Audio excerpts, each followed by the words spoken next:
तर जय हिंद मित्रांनो, ground schedule आजचा आपला हा तिसरा दिवस वार बुधवार. तर बुधवारी तुम्हाला काय वर्कआउट करायचं आहे तर ते मी आज तुम्हाला सांगणार आहे.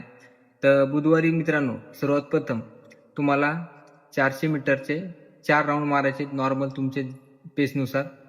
त्यानंतर तुम्हाला एबीसी ड्रिल करायचे आहेत. एबीसी ड्रिल त्याचं अंतर असलं पाहिजे 25 ते 30 मीटरपर्यंत आणि प्रत्येक एक्सरसाइजचे 4 सेट तुम्हाला करायचे. त्यानंतर पाण्याचा ब्रेक घ्यायचा आहे, वॉटर ब्रेक घ्यायचा आहे. त्यानंतर तुम्हाला स्पाइक लावायचा आहे. स्पाइक लावल्याच्या नंतर आता बरेचसे मुलं असतात की स्पाइक लावल्यावर नेमकं वर्कआउट काय करायचं. तर मित्रांनो, बेसिक वर्कआउट असतं. त्यामध्ये तुम्हाला नॉर्मल 120 मीटरच्या रेपिटेशन मारायचे आहेत. नॉर्मल स्ट्राईडमध्ये जास्त एफर्ट लावायचा नाही. त्यानंतर 80 मीटरच्या 4 सेट लावायचे आहेत, 4 रेप लावायचे आहेत.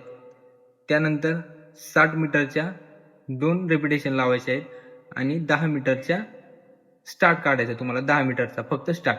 त्याच्यामध्ये तुम्ही नॉर्मल 2-4 वेळेस स्टार्ट काढला तरी चालेल. हा असा तुमचा बुधवारचा वर्कआउट असणार आहे. आणि अशाच अजून माहितीसाठी आपल्या अकाउंटला फॉलो करा, व्हिडिओला लाईक करा, शेअर करा, कमेंट करा आणि हा व्हिडिओ जास्तीत जास्त विद्यार्थ्यांजवळ शेअर करा. जय हिंद.